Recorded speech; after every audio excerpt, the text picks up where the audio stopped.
guys, so yun na nga. Ipaprank ko nga pala si Herbo. Nagbibigla ang Plants vs. Zombie nga pala kami. And kasi nainis ako tuwing maglilinis lang ako. Ito lagi nila nakakalat yung mga yung mga piyesa niya ng motor. Mag-aayos siya ng motor eh. Hindi na natin kung ano magiging reaction niya pag binato-bato ko sa kanya. Pero syempre, ang ipapakita ko sa kanya, ito lang muna. Ayan. Kunwari, yayayain ko siya mag-Plants vs. Zombie on the spot pagpasok niya. Mubalan siya saglit dun kasi meron siyang sinoling charger. Ito lang ipapakita ko sa kanya na ibabato ko sa kanya. Pero hindi niya alam. Ayan yung mga ibabato ko sa kanya. Tignan natin yung magiging reaction niya kung magagalit ba siya. Tsaka lagi mo nakakalat yung mga gamit mo dito ng motor. Tignan natin. Say. Videohan mo ako pag akit ni Daddy, ha? Videohan mo ko. Tapos kunwari, yayayain mo siya mag-Plants vs. Zombie. Okay. Ha? Tignan natin. Antayin lang natin siya umakit. Ito yung ko. Ito yung mga ibabato ko sa kanya. Dito ko siya nilagay. Hindi siya makikita. Para pagpasok niya dito, yan. Napapakita lang natin sa kanya is ito lang ibabato natin. Pero hindi niya alam ang ibabato ko sa kanya. Siyempre, natakpan natin siya ng kaldero pala. Yung hindi niya makikita kung ano yung mga tatay yung ibabato ko sa kanya. Masaya to. Tignan natin kung ano magiging reaction mo.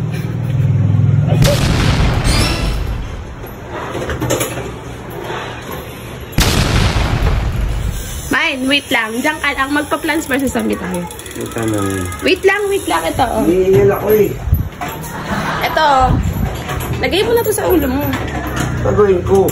Magpa-Plants vs. Zombie nga tayo. Tatry lang natin. Hinihingal pa ako. Wait nga. Nandyan ka na. Ang gagawin ko. Yan. Itakip mo yung ulo mo. Say, visual mo nga kami Daddy. Magpa-Plants vs. Zombie ka na. Babato ko lang kayo yung mga yung mga sibuyas saka yung kalamansi. Yan. Visual mo kami Daddy. Yan. Dito ka pa. Tapos lalakad ka ng zombie.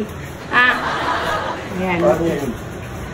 Yung Plants vs. Zombie, ito yung ito yung mahalos gusto. Ganito, lalakad ka lang ng Plants vs. Zombie. Ganun. Huwag mo titignan yan, dapat nakaganyan ka. Agaw. Dapat lalakad ka lang, ha. Dahan-dahan mo lang, grabe ka naman. Dahan-dahan mo lang yung paglalakad. Alisin mo kasi. Oh, no.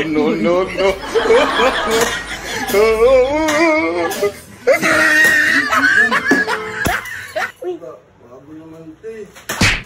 Ayan. Akalat dito yung mga piyasa ng motor mo. Grabe ang puta, nabasag ko yung silhouette mirror ko. Sorry.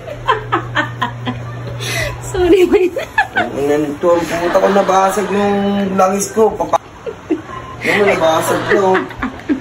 Dahil kasi nakakalat yung mga piyesa mo. Di ba yan? Gusto mo lagi nakakalat. O, ayan. Sige, o, ayan. Nabasag yung langis na yan. Kala mo.